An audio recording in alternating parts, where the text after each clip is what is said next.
thank you guys a lot for showing up for our presentation. Today we are going to talk about how we have built the air gap control planes in Novo Nordisk by using Crossplane and ArgoCD. So this project was combined effort between Novo Nordisk and Upbound.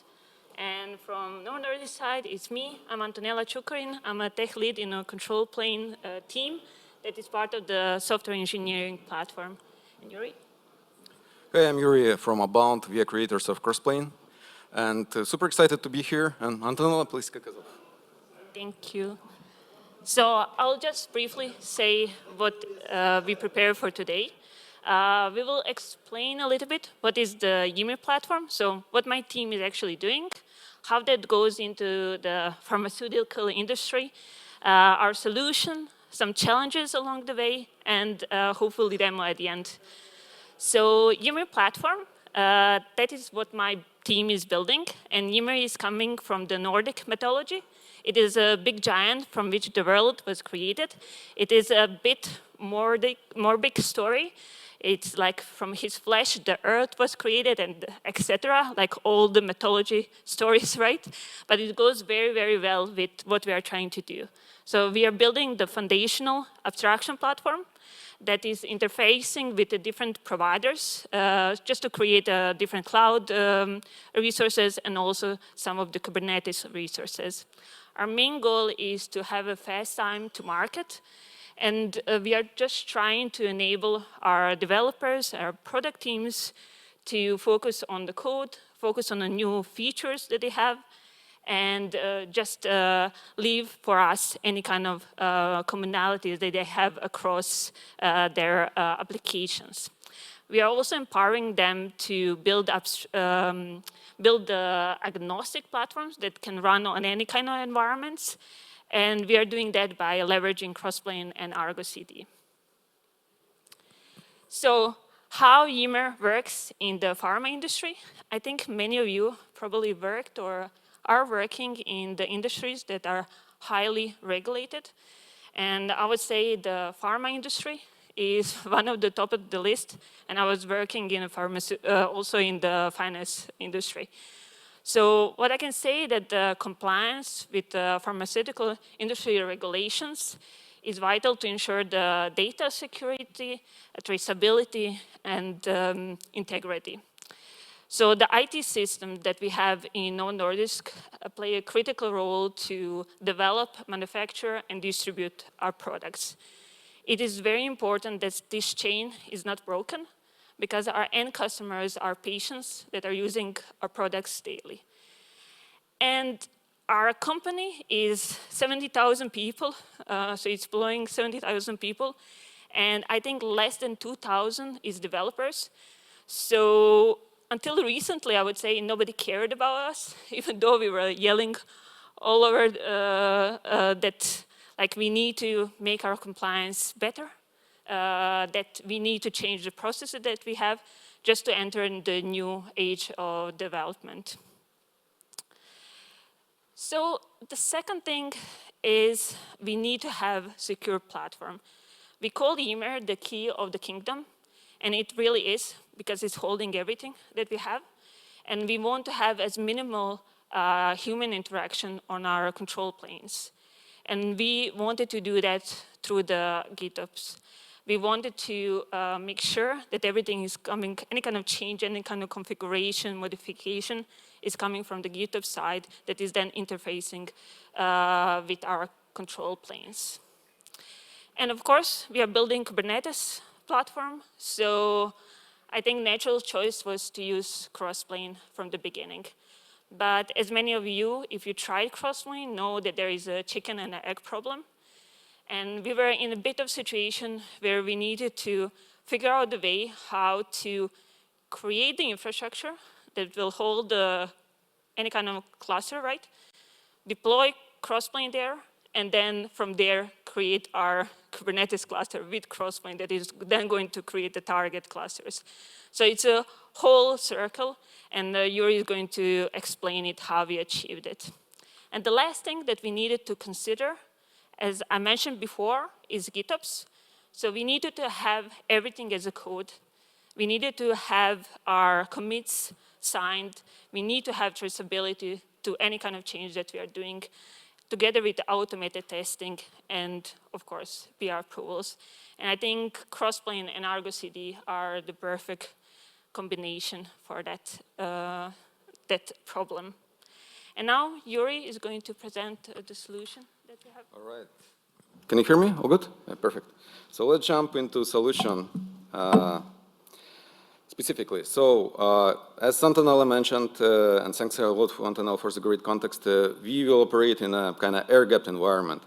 And we will operate specifically in Azure here, but everything is like conceptually applicable to any cloud platform. So focusing on Azure, obvious kind of thing to try out for air-gapped environment is a private AKS, but it has like a special properties, let's say. So public AKS, if you play with that, it's pretty straightforward. You deploy it, you contact the API, everything is working almost out of the box. We have a bunch of examples available upstream as Upbound reference platforms, so no issues there. If we try to depict the situation and a happy path with a public AKS, it's kind of easy. So we have a Crossplane cluster. Hopefully it's visible here, right? It talks to the AKS APIs. AKS Cloud Control Plane deploys the actual Kubernetes cluster. It's a still happy scenario, deploys the actual Kubernetes cluster. And public standard Kubernetes API are publicly accessible, right? So with provider Kubernetes of Crossplane, we can get into cluster and make us special configurations, deployments, anything we like. So it's pretty straightforward. In case of private AKS, though, it's a little bit more complicated because we still can deploy AKS cluster because API is available, but the Kubernetes API itself is private, so it's not publicly exposed, and provider Kubernetes can't configure stuff. So we have this tricky situation of chicken egg, as Antonela mentioned. So what we are going to do, we came up with the idea of solutions that we will deploy a shared private network, meaning like it will be shared between some bootstrapping mechanism and actual this private AKS cluster. And it will be act like on top of Bastion VM, and we will use Azure Bastion service like just for admin connections there. So if we depict that on a diagram, it will look like this, pretty straightforward private network, right? Bastion VM on top, some service in front of it. But how to bootstrap the bootstrap, right? So we still need some form of mechanism, automation that would bootstrap the initial bootstrap environment. So kind of maybe popular, non-popular solutions for that are like a Terraform, nowadays OpenTofu, but we quickly discarded this kind of legacy infrastructure as a code. We want to use Crossplane on every stage. We want reusable abstractions, and we decided to put Crossplane within a GitHub action. But how to do that? Pretty frequent counter-argument to use Crossplane in these kind of bootstrap environments is actually that you need a Kubernetes cluster to run Crossplane, so where to get it? In this case, we will need to deploy like a local client or orchestrated cluster, anything will work within a GitHub action on top of GitHub runner. Install Crossplane there, install configuration, propagate credentials, reference them in provider configs, and actually finally instantiate this Bastion composite resource that will bootstrap our environment. So it's quite amount of moving parts and quite amount of work to do it on your own, so it might be also annoying to maintain. So luckily we have a thing called Uptest that most of this stuff, maintenance stuff, are fully automated. So what is Uptest itself? So main mission of Uptest is provide end-to-end test framework for your Crossplane configurations. So it's available open source, available upstream. Together with my colleague Steven, we did a talk on testing Crossplane back in Hong Kong last year. So if you're interested in Uptest as a framework, please check it out. In this particular story of bootstrapping, we will use Uptest as a bootstrapping mechanism. So for Uptest to test stuff, it needs to create a Crossplane-based environment, right? So, and all these steps that I mentioned before, they're fully automated. So we'll just reuse Uptest for bootstrapping things. So in this case, we will run an Uptest on top of standard GitHub hosted runner. So basically GitHub managed, like everybody here most probably worked with GitHub hosted runners in one form or another, right? Just by running GitHub actions. So Uptest will be deployed there. Uptest will deploy a local Kubernetes cluster with Crossplane on top, and everything will be configured to bootstrap the actual bootstrap Bastion setup. So we will solve this first chicken egg. We have a quite amount of chicken eggs in this story, so this is the first stage one, and we deploy the first Bastion VM that will act as a next stage bootstrap mechanism. So now we have this air-gapped Bastion, but how to connect to this guy, right? So it is isolated virtual machine. We only have a Azure Bastion service, but it's designed only to be like, admin-only operations, only like in case of some incident. It's not for automation. So in this case, to work around that problem, we will register Bastion VM as a self-hosted GitHub runner. So basically, right after deployment, Bastion VM is going to be automatically registered as a self-hosted GitHub runner. Basically, it will provide us with integration and access to GitHub repositories, GitHub secrets, and basically seamless integration of our Bastion setup with GitHub machinery. So very nice, legitimate backdoor, right? Exactly what we want. We want nice mechanism to deploy to drive deployment within a Bastion. So, and all the registration, again, it's automatically configured by Crossplane. You don't need to do anything when you already encapsulated within a Crossplane abstraction. Next stage, we have a Bastion cluster, right? And now we are almost ready to the next stage, but first, before we deploy our real control plane, we still need some form of Crossplane clusters that will drive it. And we will use Uptest again. So our Bastion VM will become a local Bastion cluster. Basically, Uptest will deploy a Kubernetes again, a Crossplane, but this time it will use Crossplane also to deploy Argo next to itself, basically making this Bastion cluster fully GitOpsified. Now we have, actually we solved this chicken egg problem with two stages. We already have a Crossplane cluster, fully GitOpsified within our private environment. And now it's time to actually deploy a real private AKS cluster. By real, I mean like a non-local one with a dedicated control plane, with a multiple nodes, high availability, all that stuff. And it will act exactly like as an emir, the main control plane to drive actual infrastructure. It will look like that. So we will use the same mechanism, right? Argo will obviously talk to some GitOps configuration repo and eventually drive the Crossplane to provision the main control plane emir in the form of a private AKS cluster, and we actually solve this bootstrap problem, and the connectivity will be direct in this case because they sharing the private network between Bastion cluster and the main control plane. And after that, when we have our emir main control plane ready, we basically have all the goodness there, Crossplane plus Argo, everything is API driven and everything is GitOpsified. And eventual state will look like that, right? So we have a emir as a main control plane that basically is capable to configure any infrastructure in your environment. It can be other Kubernetes clusters, virtual machines, networking, databases, anything you like, right? So with Crossplane, you can drive as many things as you want. So just to conclude the solution, right? So two stages, starting with a standard GitHub hosted runner, bootstrapping Bastion cluster that is registered as a self-hosted runner, and the eventual implementation of the main control plane that is capable to control everything.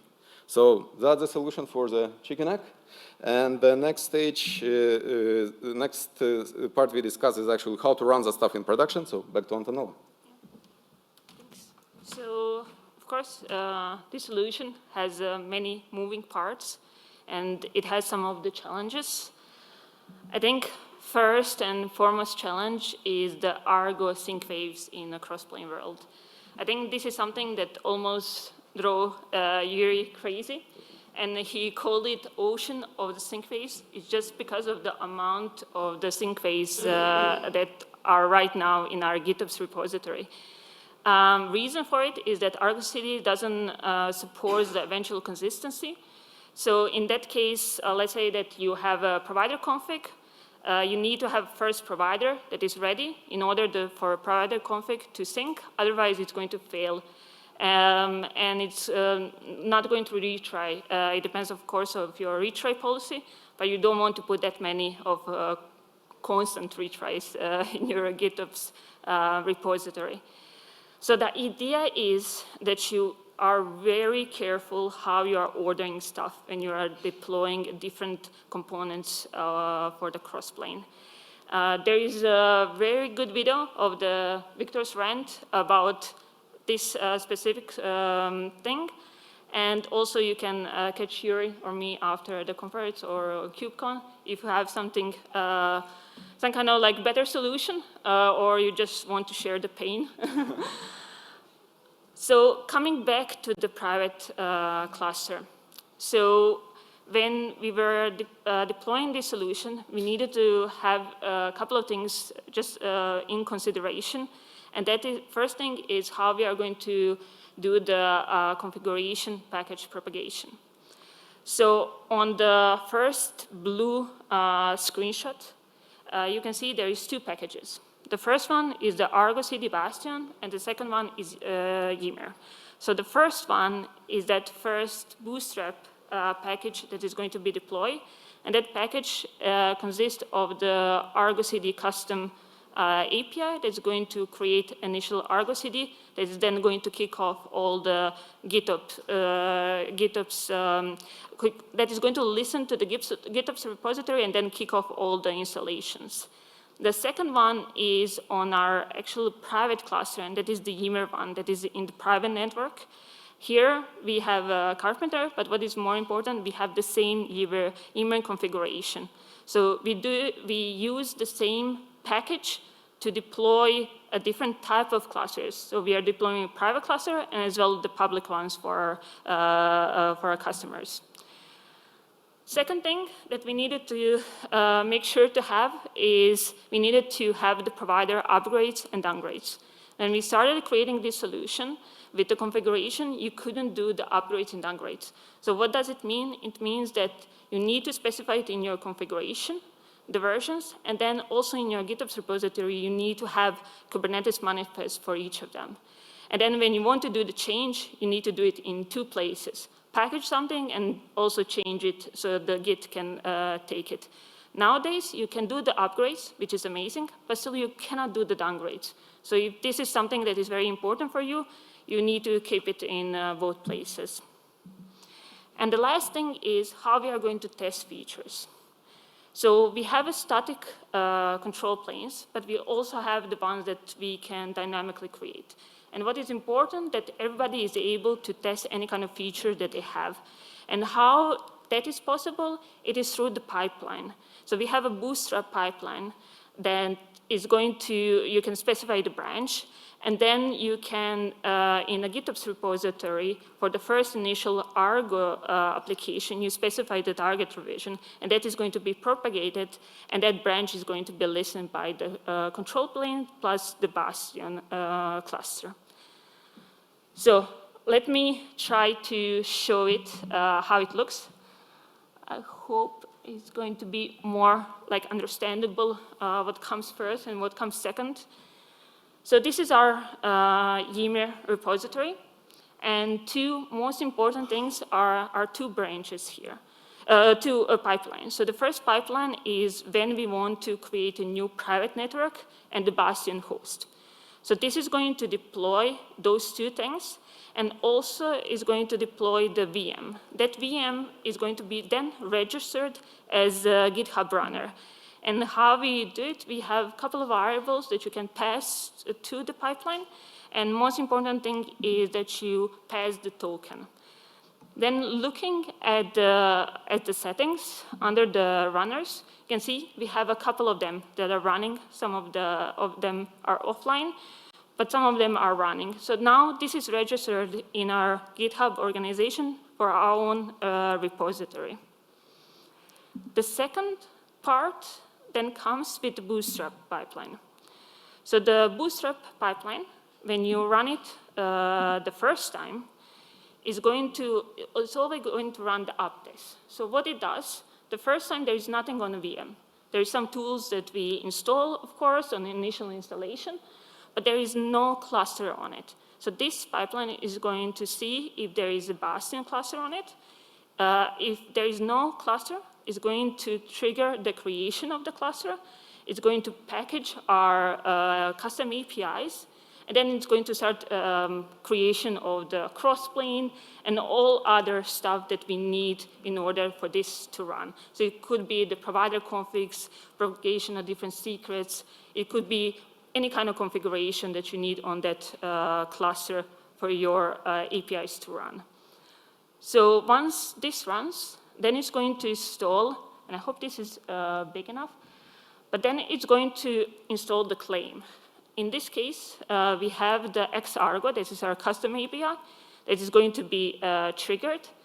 The first thing that it's going to do is going to do the ArgoCD release deployment, and the second one is going to do the application set. This application set is important, as I mentioned earlier. That is the one that is going to say, please listen to our GitOps repository, and then start applying in specific order different things. Once this is done, and GitOps is kicked off and our applications are starting to sync up, it's going to then eventually create the private cluster in this private network. So, yeah, and just to add one more thing is on any other run of this pipeline, it's going to know there is a Bastion cluster there. So in order for us to test the features, we run this pipeline and we just specify what is our branch and what target revision to listen to. Then coming back to the providers, so in order for do the change, as I mentioned, you need to do it in two places. So here I'm doing the change of the Azure provider, where it was on 1.11.0, and we are just upgrading it to 1.11.1. And we are changing that in our configuration. But you can see here, there is like a sea of the Kubernetes manifest changes of all those packages to reference the same version as the configuration one. Of course, for the upgrades, you don't need to do it now, but for the downgrades, you need it. So this is just something that it's not nice, but you can automate it. So whenever you want to upgrade the version that is doing this, that is doing change in configuration, triggering the build pipeline that is going to package your APIs, and eventually it's going to change the package version, so the tag that your GitOps, your ArgoCD is listening. And that is how we are usually propagating our changes on our private cluster. So coming back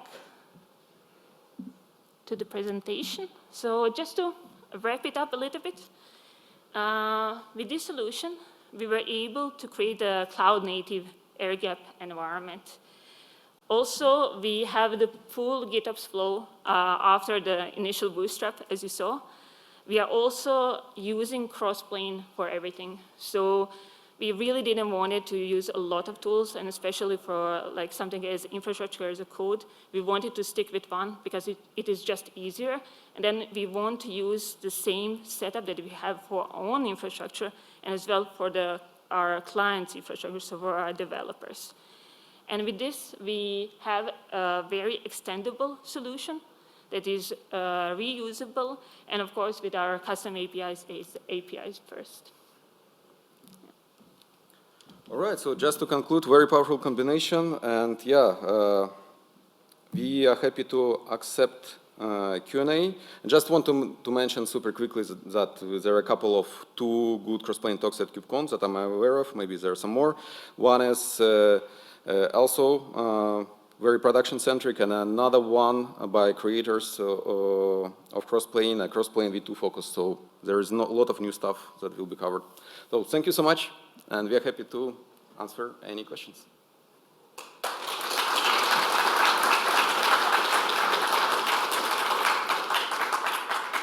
Shove your hand up if you want to ask a question, and I've got the mic, so I'll try and find you. Anyone? Don't be shy. Excellent. We've got 5 minutes roughly for questions. I just want to understand how do you onboard new cluster on ArgoCD, and in an automatic way. Like if there is a new cluster when you create private cluster, how do you onboard it on the like Crossplane EMR cluster? Yeah. So if we want a new control plane, in that case, we need to trigger that private VNet pipeline, and then we just trigger the second pipeline that is the bootstrap one. That is going to initiate the creation of the new private cluster. So these private clusters are only for us. This is our control planes. And then for our customers, this private cluster that is YIMR one, then it's able to create as many of the, we call it X clusters, as we wish. And for our customers, the clusters are not that important. For them, what is more important is the runtimes that we create for them. And if you're interested, like also my team is here, so we can talk about what we are actually giving to our customers, our developers. The question, I think, then you have ArgoCD as well, right? So yes, ArgoCD is do you created. install ArgoCD again on the private cluster, or do you onboard private cluster on the? So we have a ArgoCD on the Bastion cluster. Then that ArgoCD is triggering the claim that is the private cluster. Then it creates the private cluster. And then on the private cluster, we have another ArgoCD installation that is then creating the target clusters. Okay, we've got one more. Hi, thanks for the presentation. Just one question regarding the whole bootstrapping bits. It seemed to me a lot of convolution of tools that we're using just to try to do simple CI triggers. Just two amazing tools? I mean, you're using CI with the same credentials to trigger crossplane, to trigger a CI, to trigger crossplane, right? Why did you go that route instead of just doing some simpler bootstrapping? Define simple bootstrapping? I mean, you could just use GitHub Actions, no? Yeah, but what to put into the GitHub Actions? You already have the credentials anyways, no? Like Yeah, exactly. We have credentials, but we're using these credentials for a local crossplane bootstrap setup. So we basically are using the same abstractions that we will use down the road in a real scenario. So it makes this bootstrap mechanism much more testable, and basically it's more for the reproducibility of it. We don't need to fall back to any kind of Terraform, OpenTofu stuff and maintain a totally different lifecycle. We have a single one. Yeah, Thanks. That's the main goal. Yeah, great question. Okay, anyone else? Don't be shy. Okay, all good. Thank you very much. Thank you.